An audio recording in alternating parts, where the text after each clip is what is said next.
সুপ্রিয় দর্শক, আজকে যে বিষয় নিয়ে আলোচনা করব, যেহেতু আমাদের সামনে কিন্তু ড্রাগন চলে এসেছে, আর ড্রাগনের বিষয় নেই কিন্তু আজকে আলোচনা করব।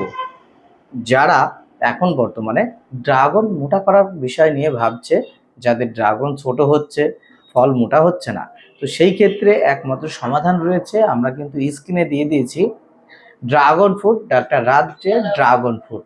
এটা ব্যবহার করলে ফল হবে মোটা এবং লাটিমির মতো গোল, এবং ফল ন্যাচারাল কালার হবে। তো সেই ক্ষেত্রে এটা ব্যবহার করার নিয়ম, কত মিলি বা কত কি, সেই বিষয়েও তোমাদেরকে জানাবো। কিন্তু তার আগে তোমাদেরকে বোঝাতে চাই বা জানাতে চাই, সেটা এই নামে কীটনাশক কিন্তু বাংলাদেশে অ্যাভেলেবল ডুপ্লিকেট হচ্ছে। এগুলা কিন্তু তোমাদের সতর্কর সাথে কিনতে হবে। তো সেই বিষয় নিয়ে আজকের আলোচনা সম্পূর্ণ তোমাদেরকে জানালাম। আর যারা আমাদের দেশ ও বিদেশ থেকে যারা ভিডিওটি দেখছো, অবশ্যই ভিডিওটি শেয়ার করবে। চলো আমরা দেওয়ার নিয়মটা তোমাদেরকে জানিয়ে দিই। প্রথম যারা ব্যবহার করবে, 1 লিটার জলে কিন্তু তোমাদের ব্যবহার করতে হবে 40 মিলি বা 50 মিলি।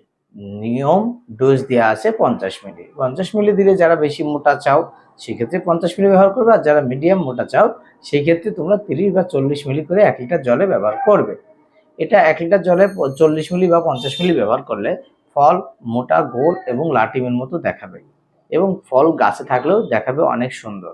কারণ এটা দিলে পরে গাছের যে ফলের যে ন্যাচারাল কালার হয়। আর অন্য ক্ষেত্রে যে সকল টনিক বা বিভিন্ন ধরনের বাজারে যে সকল প্রোডাক্ট রয়েছে সেগুলো ব্যবহার করে দেখবা ফলের খোসা মোটা হবে এবং ফল দেখতে সুন্দর হবে না।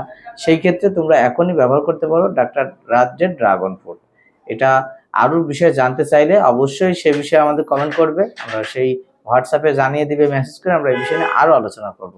তো দর্শক, স্ক্রিনে দেওয়া যে ওষুধটা রয়েছে এটা তোমরা ব্যবহার করো, গাছে ফল হবে অনেক সুন্দর এবং কালার এবং গোল, এবং যা দেখার মতোই লাগবে।